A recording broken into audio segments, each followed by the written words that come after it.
May isa pang tanong yung bossing natin regarding sa ating bubble facial mask na to. Kung paano ba daw. Maghihilamos ba daw muna bago gamitin? So ako guys, naghilamos muna ako. Yes, naghilamos muna ako.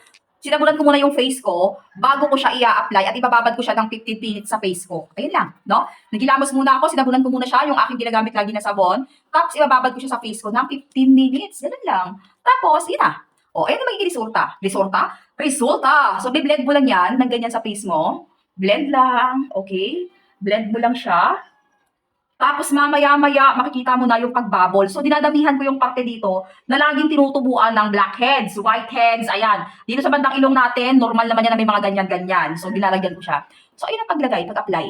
Okay? Ang dami nagko-comment regarding nito kung paano daw maglagay, paano daw mag-apply. So, ako ito, ganito ako maglagay, ganito ako mag-apply sa face ko.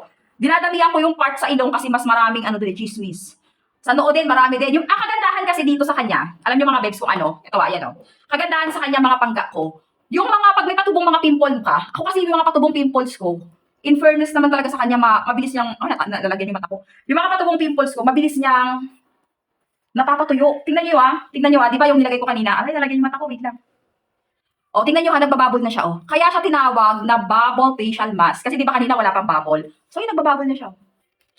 Di ba? Ayun lang. Tapos, ililib mo lang siya ng 15 to 20 minutes. Ako, 15 minutes ko lang talaga siya nililib sa face ko. Tapos, babanlawan ko na siya. Ganun lang kadali. Sa isang box, 12 pieces na yan, Elect mo na.